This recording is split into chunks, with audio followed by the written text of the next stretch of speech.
봉독했던 갈라디아서 2장 11절에서 14절의 말씀을 가지고 14절에 나오지요. 복음을 따라 행하지 아니함을 보고, 이런 제목으로 하나님의 말씀을 나누도록 하겠습니다. 천지와 만물을 창조하신 하나님이 우리 인간을 창조하셨습니다. 원래 인간은 하나님의 형상과 모양대로 지음받은 복받은 존재입니다. 하나님은 우리 인간에게만 하나님의 말씀을 주셨습니다. 그런데 옛뱀 마귀에게 우리 인간이 속았습니다. 하나님의 말씀을 불순종하는 죄를 범하였습니다. 그 결과 생명의 근원 되시는 하나님을 영원히 떠나게 되었습니다. 하나님을 떠난 인간의 근본 상태는 허물과 죄로 죽어있는 상태입니다. 그 영적 상태는 우상을 숭배하며 일평생 마귀의 종노릇합니다. 정신 상태는 본질상 진노의 자녀가 되어져서 수고하고 묵은 인생의 짐을 지고 가면 갈수록 고통을 당합니다. 육신 상태는 재앙과 저주, 질병 속에서 불가항력적인 한계를 맞고 계속 괴로움을 당합니다. 내세 상태는 한번 죽는 것은 사람에게 정하신 것이요, 그 후에는 심판받고 돌이킬 수 없는 영원한 지옥으로 가게 되어 있습니다. 후대 상태는 이 모든 것이 영적 유산이 되어져서 3, 4대까지 우리 후대에게 대물림된다고 성경은 그렇게 말씀합니다. 인간은 이 문제를 해결하려고 끊임없이 발부둥치며 노력하고 있습니다. 종교 생활을 하였습니다. 점점 더 어려워집니다. 선행을 하였습니다. 하나님 보시기에 더러운 옷과 같습니다. 철학을 하였습니다. 세상 초등학문이요, 헛된 속임수라고 성경은 그렇게 말씀을 합니다. 철학으로도 안 되고 선행으로도 안 되고 종교로도 안 되기 때문에 하나님이 우리 인간을 찾아오셨습니다. 이게 은혜의 복음입니다.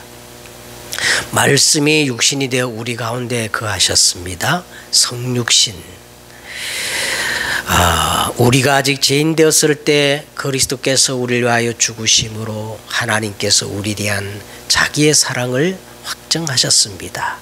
십자가. 성경대로 죽으셨다가 성경대로 살아나셨습니다. 부활. 이 분이 바로 예수 그리스도입니다. 예수님이 하신 일이 그리스도입니다. 그리스도는 마귀의 일을 멸하신 만왕의 왕이십니다. 그리스도는 죄와 사망의 법에서 우리를 해방시키신 대제사장이십니다. 그리스도는 하나님 만나는 새롭고 산 길을 여신 참 선지자이십니다. 그러므로 하나님을 만날 수 있는 길은 오직 한 길밖에 없습니다. 내가 다 이루었다. 예수는 그리스도, 모든 문제 해결자 끝. 그리스도께서 십자가에서 모든 문제를 끝내시고 우리에게 단 한 가지를 요구하셨습니다. 내 말을 듣고 나 보내신 이를 믿는 자는 영생을 얻었고 심판에 이르지 아니하나니 사망에서 생명으로 즉각적으로 옮겼느니라. 어떻게 믿으면 될까요? 사람이 마음으로 믿어 의에 이르고 입으로 신하여 구원에 이르느니라. 영접하면 됩니다. 영접하는 자 곧 그 이름을 믿는 자들에게는 하나님의 자녀가 되는 권세를 주셨으니. 지금 예수님이 우리의 마음의 문을 두드리고 계십니다. 언제 영접해야 됩니까? 너희는 내일 일을 자랑하지 말라. 하루 동안에 무슨 일이 일어날는지 내가 알 수 없음이니라. 지금 항상 계속 날마다 우리는 예수님을 생명으로, 주인으로, 왕으로 인정하고 환영하고 모셔드리고 영접해야 되는 겁니다.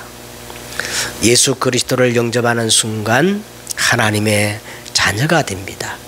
예배를 회복하고 말씀을 붙잡으면 성령의 인도를 받습니다. 예수 이름으로 기도하면 기도 응답을 받는 신분이 됩니다. 이를 위하여 하늘의 천군 천사가 동원되어집니다. 예수 이름이면 귀신도 항복하고 결박됩니다. 우리 눈에 보이지 않는 어마어마한 하나님의 나라의 배경이 주어집니다. 이 신분과 권세를 누리고 사용하면 모든 문제를 정복하고 예수 정인이 되어집니다. 이제부터 확신하세요. 확신한 만큼 흑암이 무너지고 하나님의 나라가 임하게 됩니다. 구원의 확신, 기도 응답의 확신, 성령 인도의 확신, 사죄의 확신, 승리의 확신, 말씀의 양육을 받으시면 계속 믿음이 성장되어집니다. 하나님이 가장 기뻐하는 것이 예배입니다. 하나님이 나를 택하신 목적이 함께하기 위하며 또 보내사 전도도 하며 귀신을 내어 쫓는 권세를 주려 함이라고 성경은 그렇게 말씀을 하고 있습니다. 자, 이 복음이 바로 은혜의 복음인데 사도 바울은 자신의 천명을 은혜의 복음을 증거하는 것이라고 밝히고 있습니다. 사도행전 20장 24절에 내가 달려갈 길과 주 예수께 받은 사명 곧 은혜의 복음을 증거하는 일을 마치려 하면은 나의 생명조차도 조금도 귀한 것으로 여기지 아니하노라. 그렇게 바울은 선언합니다. 이 바울이 생명을 걸고 증거하는 이 은혜의 복음이란 힘쓰고 애써 노력하고 그래서 그 보상으로 지성이면 감천 얻어낸 복음이 아니라 죄인 중에 괴수요 만삭되지 못한 자 같은 그 부족한 자에게 창세전에 택정하시고 때가 찬 시간 속에 찾아오신 복음이 바로 어떤 복음이냐? 은혜의 복음이에요. 그런즉 원하는 자로 말미암은 것도 아니요 다른 박질하는 자로 말미암은 것도 아니요 내가 노력해서 얻은 것이 아니요 내가 애써 구해서 찾아낸 것이 아니요 오직 긍휼히 여기시는 하나님으로부터 말미암은 복음이다. 그렇게 바울은 로마서 9장 16절에 말씀을 합니다. 그래서 오늘 또 우리가 이 갈라디아서 강해를 계속하는데 이 갈라디아서의 대주제가 한마디로 말하면 이 은혜의 복음을 바울이 지금 말씀하고 있는 겁니다. 이 은혜의 복음은 우리를 근본적인 문제에서 인간이 절대로 해결할 수 없는 창세기 3장 근본 문제에서 우리를 완전히 영원히 해방시켜 자유케 하며 더 이상 종이 아니요 하나님의 자녀가 되게 하는 복음을 무슨 복음이라 그래요? 은혜의 복음이라고 그렇게 말하는 것입니다. 이것이 사실 갈라디아 6장으로 되어 있는데 갈라디아 전체를 흐르고 있는 핵심이에요. 은혜의 복음이. 이 은혜의 복음은 우리가 이제 지금 2장으로 넘어갔는데 1장부터 다시 한번 정리해 보세요. 이 은혜의 복음은 모든 종교는 사람에게서 시작된 거야. 그런데 이 은혜의 복음만은 사람에게서 난 것이 아니요 사람으로 말미암은 것도 아니요 오직 예수 그리스도와 그를 죽은 자 가운데서 살리신 하나님 아버지로부터 온 복음이 어떤 복음이에요? 이 은혜의 복음이란 겁니다. 그래서 이 값없이 주어지는 이 은혜의 복음을 속히 떠나 다른 복음을 따르는 것을 나는 도저히 이해할 수 없다, 이상히 여긴다.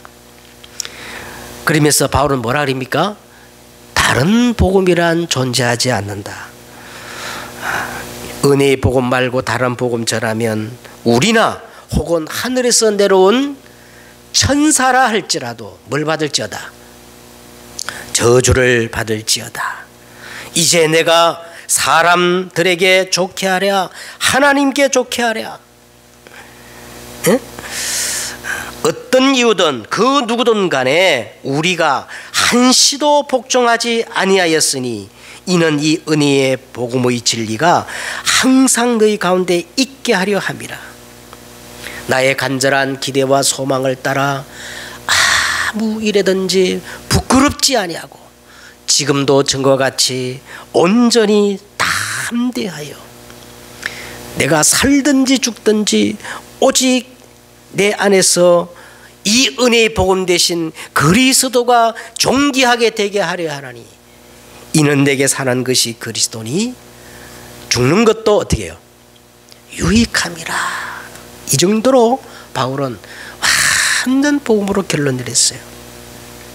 자, 그런데 오늘 본문을 보시면 오늘 바울이 오늘 이 초대교회에 아주 기둥 같은, 아주 중요한 기둥 같은, 그리고 온 교회에 영향력을 끼칠 수 있는 게바가 누구지요? 예수님의 수제자 누구지요? 네, 베드로입니다. 베드로가 이 은혜의 복음의 진리를 따라 바르게 행하지 아니함을 오늘 바울이 보고 이 대사도인 새파란 후배 같은 이 바울이, 이 대사도인 베드로를 많은 사람이 보는 앞에서 공개적으로 뭐예요? 책망을 하는 장면이 오늘 나오는 겁니다.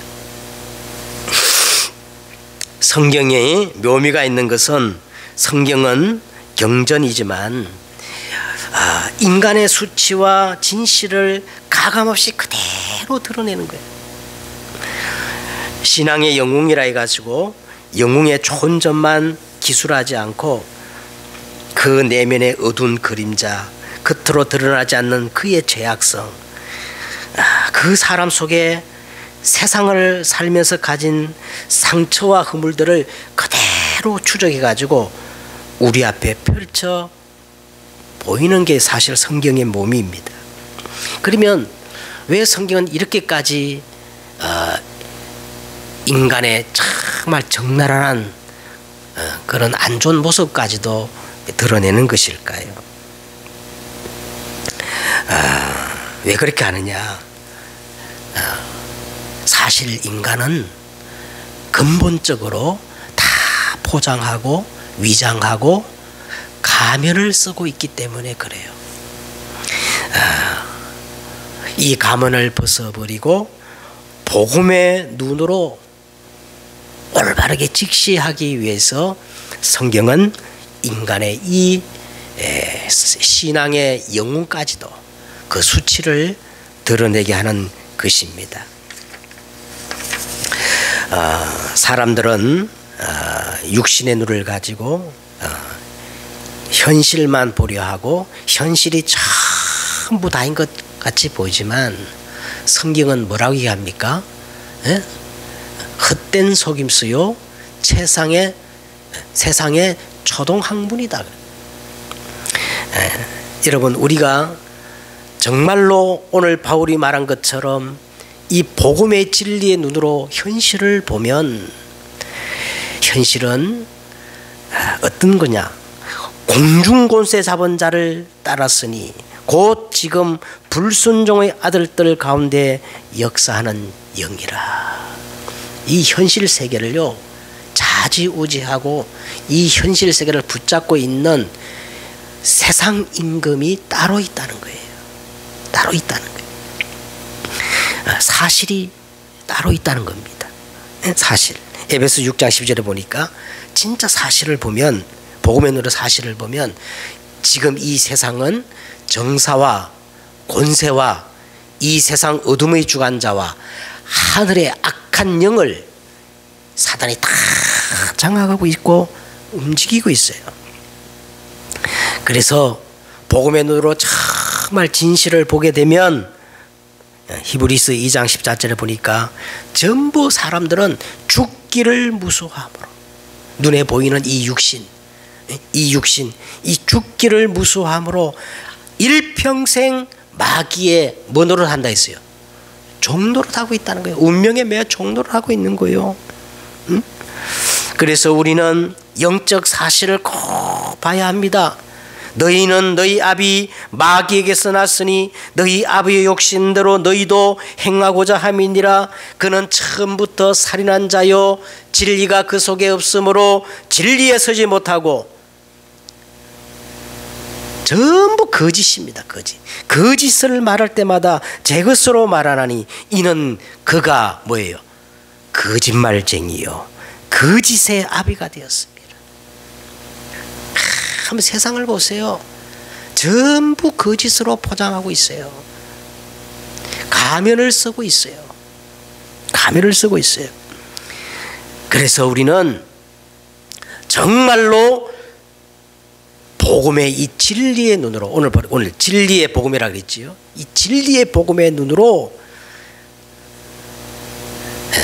현실을 넘어서, 사실을 넘어서, 진실을 넘어서, 영적 사실을 넘어서 뭘 봐야 됩니까? 하나님의 절대 계획까지를 볼 수 있는 눈을 가져야 되는 겁니다.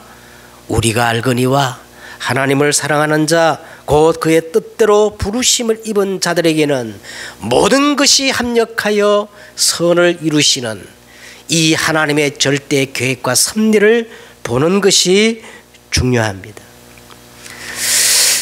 자, 오늘 본문을 한번 들어보세요. 본문 다시 돌아가겠습니다. 본문을 보시면 초대교회 기둥 같은 대사도, 많은 사람이 영향을 주는 이 베드로가 안디옥 교회에 와가지고 젊은 지도자 바울을 만나는 겁니다. 이방인들과 교제를 하거나, 아직까지 이 예루살렘 초대교회는요, 이방인들과 교제를 하거나 식사를 하는 것이 유대인들에게서는 금기사항 같은 그런 인식되어지는 그런 시절이었습니다. 그런데 이 게바가 이방인과 함께하는 식사의 초대를 받아서 그들과 이 만찬을 이제 한참 하고 있을 때에, 그런데 오늘 일이 터져버리고 만 겁니다. 자, 12절에 보세요. 12절에 보면 야고보에게서 온 어떤 이들이, 누구에게서 온 어떤 이들이요? 야고보에게서 온 어떤 이들이 이르기 전에 게바가 이방인과 함께 먹다가 그들이 오매 그가 할례자를 두려워하여 떠나 물러가매. 예루살렘 이 초대교회에 강력한 영향을 끼쳤던 두 분의 이 사도가 있었는데, 바로 베드로와 야고보입니다. 야고보는 예수님의 형제이면서 예루살렘의 아주 강경파 지도자였어요. 강경파 지도자. 우리는 훨씬 베드로가 유명한 사람이라고 생각하지만 사실은 이 초대교회 때는 실제로 야고보가 베드로보다 더 영적, 행정적으로 고난을 가지고 있었고 영향력을 끼쳤던 겁니다. 이 베드로가 이방인 식탁 공동체에 이제 초대를 받아가 식사를 하고 있는데, 야고보가 오늘 성경 자세히 보세요. 야고보가 직접 온 게 아니에요. 야고보가 온 게 아니고 야고보에게서 온 어떤 사람들이 들어닥친 겁니다. 자, 이들의 정체가 이제 과연 뭐냐? 정확히 알기 위해서는요, 우리가 사도행전 15장 24절에 이들에 대해서 예루살렘 교회가 모든 교회들에게 이렇게 공문을 보내는 편지 내용이 나옵니다. 거기 보면 이렇게 썼어요. 들은즉 우리 가운데서 어떤 사람들이 우리의 지시도 없이 나가서 말로 너희를 괴롭게 하고 마음을 혼미하게 한다 하기로. 자, 오늘 본문에 보니까 야고보에게서 온 어떤 사람들이라고 했는데 이 사람들은 야고보가 보낸 사람들이 아니고 야고보를 지칭해가지고 다른 복음을 증거하는 어떤 사람들이었던 겁니다. 이 사람들이 온다는 소식에 베드로가 화들짝 놀라가지고요. 그리고 그 이방인과 식사하는 자리를 이제 박차고 일어나가지고 그 자리를 그냥 솔직히 말해서 도망간 거죠. 도망쳐버린 거예요. 그런데 이 행동은 베드로 개인에게 끝난 것이 아니고 성경을 보세요. 오늘 보면 그 자리에 있던 모든 유대인들과 그리고 덩달라서 누구까지 바나바까지 그 행동에 합류했다고 성경은 그렇게 말씀을 하고 있습니다. 이것을 본 바울이 13절에 보시면 남은 유대인들도 그와 같이 외식함으로 바나바도 그들의 외식에 유혹되었느니라. 그러므로 나는 그들이 복음의 진리를 따라 바르게 행하지 아니함을 보고, 오늘 제목이죠, 모든 자 앞에서 게바에게 이르되 내가 유대인으로서 이방인을 따르고 유대인답게 살지 아니하면서 어찌하여 억지로 이방인을 유대인답게 살려 하느냐 하였노라. 이 약간 바울이 어마어마한 예수님의 수제자 대사도 베드로에게 공개적으로 이렇게 외식을 한다고 많은 사람 보는 앞에서 책망을 하는 것이 오늘 이 본문의 내용입니다. 우리는 누군가에 대해서 이런 말을 자주 할 때가 있죠. 야, 쇼하지 마. 연기하지 마. 그런 말을 쓸 때가 있습니다. 연기란 실제 자기가 아닌 다른 사람을 흉내내는 것이지요. 내 속에 있는 나를 숨기고 다른 모습으로 흉내내는 것을 우리는 뭐라 그러냐? 연기라고 할 수가 있습니다. 자, 이것을 오늘 바울은 두 번이라 그러니까 다른 거 나옵니다. 외식이라고 했는데, 외식이란 말은 히포크레트, 가면을 쓰고 연극을 한다는 어원을 가지고 있어요. 가면을 쓰고 연기를 한다. 이걸 외식, 원어적으로 외식이라 그래요. 자, 오늘 본 베드로는 분명히 베드로는 지금 뭘 해요? 가면을 쓰고 연기를 한 겁니다. 이 가면을 쓰면 쓸수록 진정한 자기 영혼을 다 깊은 곳으로 추락시키고 결국은 나를 잃어버리게 만들고 포장하게 만듭니다. 마태복음 16장 24절에 보면 예수님은 이것이야말로 우리 영혼을 죽이는 것이라고 그렇게 예수님이 말씀하셨어요. 사람이 만일 온 천하를 얻고도 제 목숨을 잃어버리면 무엇이 유익하리요? 사람이 무엇을 주고 제 목숨과 바꾸겠느냐? 이 말씀을 하셨는데, 이때 말씀은 누구든지 나를 따라오려거든 자기를 부인하고 자기 십자가를 지고 나를 따르라는 그 말씀에 대한 부연 설명이었습니다.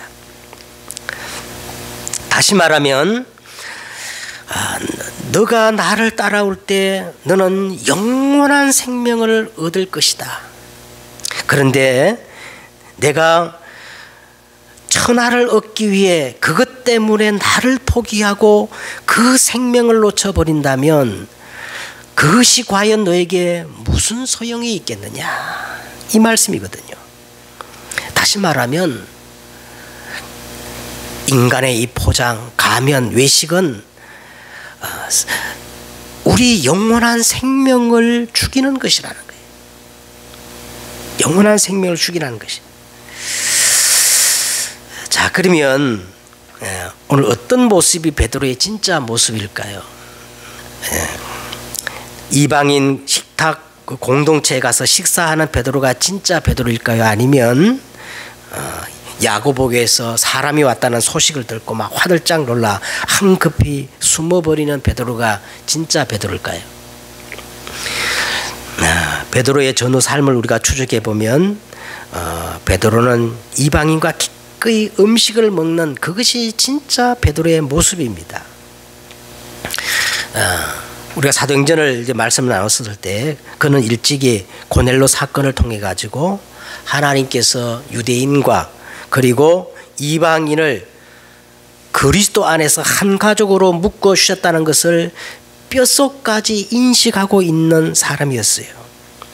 자, 그렇기 때문에 그는 예루살렘 교회를 떠나서 오늘 이방인들이 세운 이 안디옥 교회까지 와서 그들의 식탁 공동체까지 가가지고 그들과 교제하고 또 그들과 함께 했던 겁니다. 그런데 왜 베드로는 이렇게 갑자기 이중적인 모습을 보였을까? 자, 그 이유에 대해서 정확히 오늘 12절에 나오고 있습니다. 12절 한번 보세요.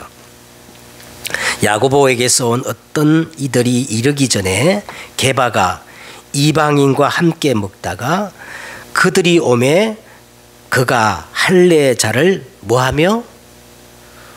할례자들을 두려워하여. 아니, 종교재판 그 쌀벌한 자리에서도 당당하게 다른 이로서는 구원을 얻을 수 없나니 천하 사람에게 구원 얻을 만한 다른 이름을 우리에게 주신 일이 없느니라 당당하게 선언했던 이 베드로의 용기가 어디 갔을까요? 응? 그가 왜 그랬을까? 오늘 성경은 이렇게 말합니다. 사람에 대한 두려움 때문이라는 게. 사람에 대한 두려움 때문이라.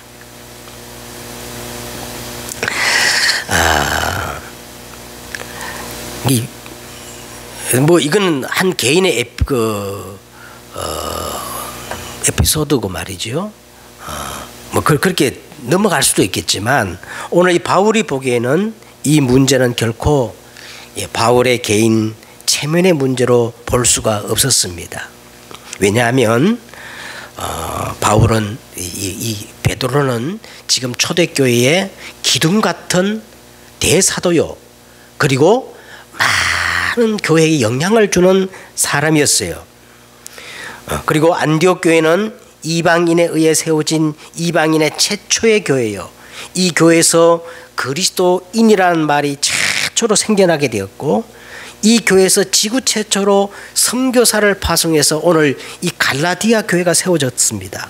그리고 앞으로 이 안디옥 교회를 통하여 저 로마까지 세계 복음화를 할 교회였기 때문에 이 문제는 개인 체면의 문제라고 말할 수 없는 중대한 문제였던 겁니다. 그래서 14절에 보세요. 그러므로 나는 그들이 복음의 진리를 따라 바르게 행하지 아니함을 보고 모든 자 앞에서 게바에게 이르되 내가 유대인으로서 이방인을 따르고 유대인답게 살지 아니하면서 어찌하여 억지로 이방인을 유대인답게 살려 하느냐 하였노라. 그렇게 바울이 공개적으로 이 베드로를 책망했던 겁니다. 자, 그런데 우리가 여기서 또 한 가지 관가하지 말아야 될 것은요. 한 가지 특이한 점은 이런 많은 사람 앞에서 공개적으로 자기보다 한참 아래인 사람에게 책망을 들었다면 여러분 어떻게 생각하겠어요?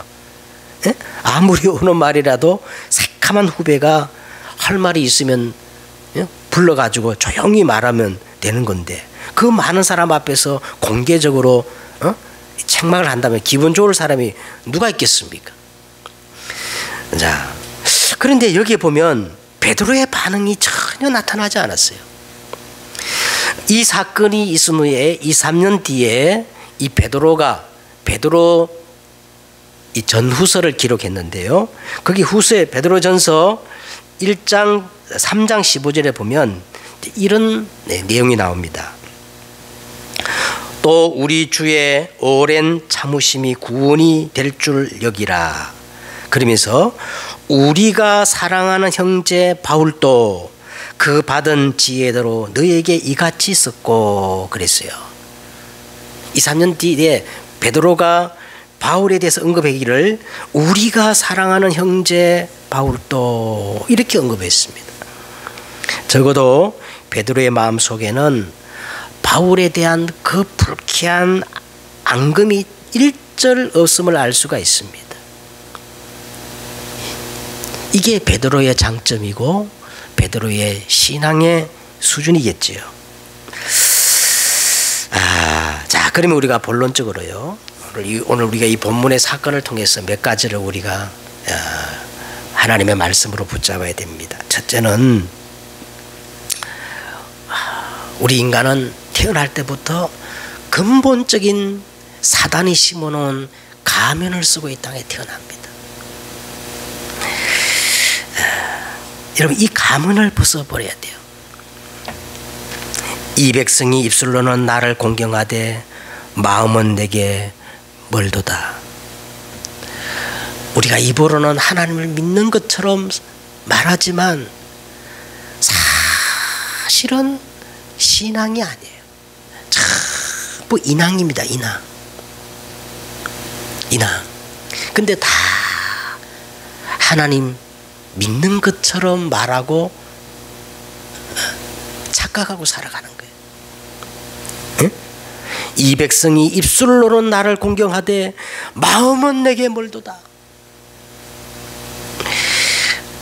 뭐 저 같은 경우는 이 목사라는 가면을 쓰고요.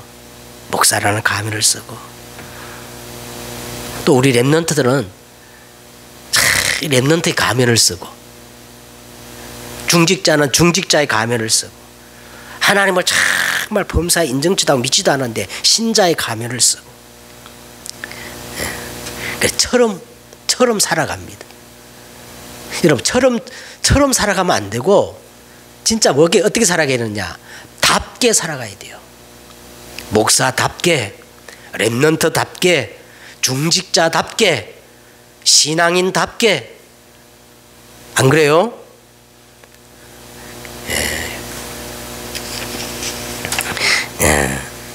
그럼 우리가 어떤 가면을 벗어야 되느냐? 근본적인 가면, 창세기 3장 나 중심의 가면을 벗어야 됩니다. 뭐 복음도 나 중심이에요. 이 우주의 중심이 하나님이 아니고 전부 다 파고 들어가면 나 중심이야. 내 생각, 내 계획, 내 고집, 내 방법, 내 수단, 내가 더 앞서가요.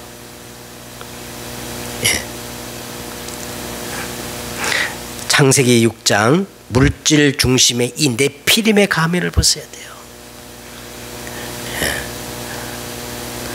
뭐 사람이 당장 눈에 보이는 육신이 중요하고 물질이 중요하고 돈이 중요하고 그리고 창세기 11장 성공 중심의 이생의 자랑의 이 바벨탑의 가면을 우리가 벗어야 됩니다. 그러면 어떻게 해야 되느냐? 창세기 3장 나 중심의 가면을 벗고 사도행전 1장 1절 복음화가 되어져야 돼요. 복음화. 그렇죠? 창세기 6장 물질 중심의 이 네피림의 가면을 벗어들이고 하나님 나라의 일, 이 보좌화가 되어져야 돼요. 보좌. 창세기 11장 성공 중심의 이생의 자랑, 이 바벨탑의 가면을 벗어버리고 우리는 오직 성령, 영적 서밋타가 되어져야 할 것입니다. 먼저 이것이 오늘 우리에게 주는 첫 번째 메시지고, 두 번째는요, 제가 볼 때는 오늘 이 바울이나 베드로가 다 복 있는 사람이에요. 복 있는 사람. 왜 복 있는 사람이냐? 오늘 바울이나 베드로는 다 같이 진리의 이 은혜의 복음의 눈으로 오늘 이 사건을 봤거든요. 에? 복 있는 사람, 복음을 따라 행하는 사람들이었던 겁니다. 지금 여러분 우리 시대는 어떤 시대냐? 어떤 시대입니까 여러분? 한번 생각해 보세요. 복음의 눈으로 이 시대를 한번 보란 말이에요. 복음의 눈으로 이 시대를 보면 어떤 시대입니까? 예수님께서 그렇게 말씀하셨어요. 아침에 하늘이 붉고 흐리면 오늘은 날이 굳겠다 하나니 너희가 날씨는 분별할 줄 알면서 어찌하여 시대의 표적은 분별할 수 없느냐. 그 예수님께서 그렇게 안타깝게 우리에게 말씀하셨습니다. 여러분 이 시대는 복음의 눈으로 보면 어둠이 땅을 덮었고 캄캄함이 만민을 가리워서 죄악이 관영하고 악의 세력이 창궐하는 세대입니다.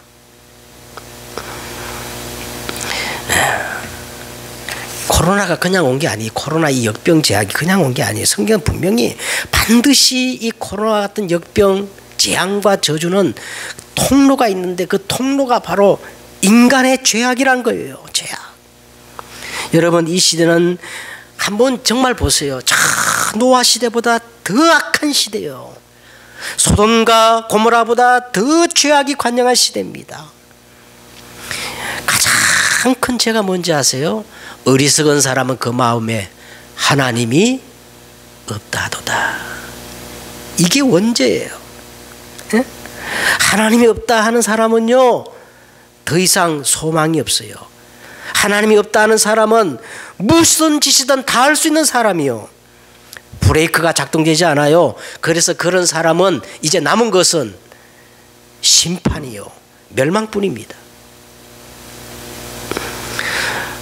우리는 그냥 복을 구하는 사람이 아니라 시편 1편 1절에 6절에 나온 것처럼 복 있는 사람이 되면 됩니다. 그럼 복 있는 사람은 어떤 사람이냐? 복 있는 사람은 어떤 사람이요? 죄인의 길에 서지 아니하며. 예. 아무리 온 땅이 어둠이 땅을 덮고 캄캄함이 만민을 가리고 이 악의 세력이 창궐하여도 우리는 하나님 앞에서 뭡니까? 예?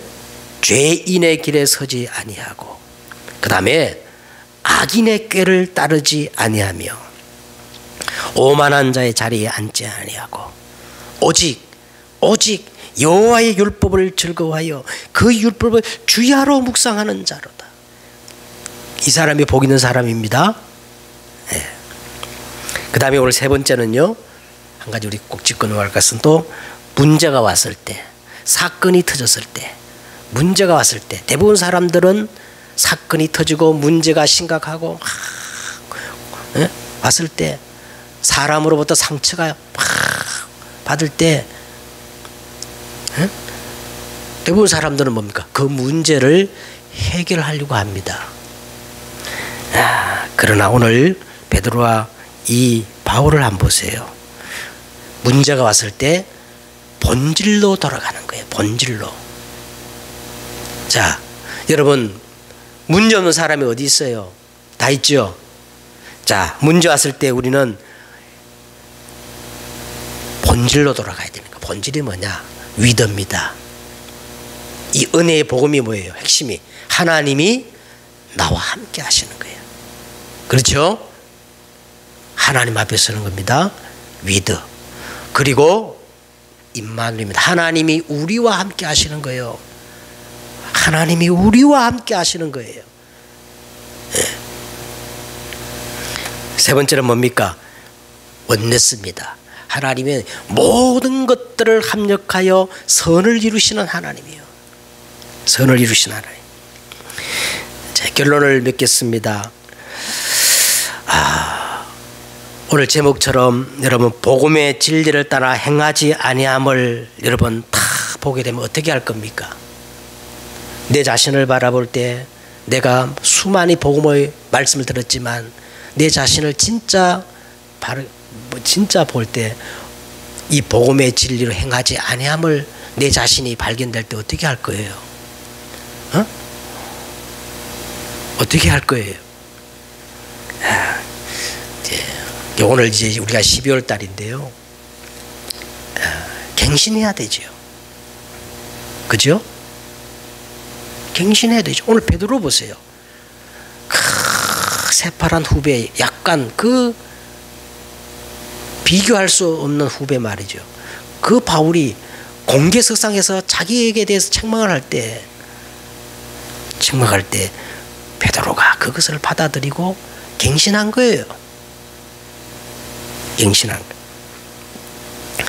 사람들이 이것을 잘 못합니다. 그래서 기독교는 지금 세상에서 가장, 예전에는 안 그랬는데 지금 가장 뒤떨어졌어요. 갱신하지 못하면 나만 문제가 오는 게 아니고 나로 인해서 내 주위에 다른 사람들이 더 고통을 당하게 돼 있어요. 나 하나로 인해 가지고. 이보다 큰 죄가 어디 있겠습니까? 응? 오늘 우리가 이 본문을 보면 한 개인의 어떤 해프닝처럼 보이는 그런 본문이 사실은 알고 보면 교회 사적으로 우리 신앙에 아주 중요한 원리를 담고 있어요. 첫째는 어떤 원리냐? 갈라디아서 3장 28절. 갈라디아 3장 28절. 너희는 유대인이나 헬라인이나 종이나 자유자나 남자나 여자나 다 그리스도 예수 안에서 하나니라. 자, 이 유대인들은요, 특히 유대인 남자들은 세 가지 감사 기도를 늘 한다고 그래요. 저 이방인으로 태어나지 않고 유대인으로 태어난 거 감사합니다. 그리고 종으로 태어나지 않고 자유자로 태어난 거 감사합니다. 또 여자로 태어나지 않고 남자로 태어난 거 감사합니다. 그런데 이 은혜의 복음, 그리스도의 복음으로 인하여서 이것들을 다 허물어 버린 거예요. 그래서 그리스도 안에서는 모두가 하나님의 형상 하나입니다. 아멘. 오늘 본문에서 그걸 우리가 붙잡아야 돼. 아브라함 링컨이 오늘 너무나 유명한 갈라디아 3장 28절 이 말씀 붙잡고 노예 해방운동을 했다 하지 않습니까? 자, 오늘 우리가 그리스도 안에서는 누구나 다 하나님의 형상, 하나인 것을 믿으시길 바랍니다.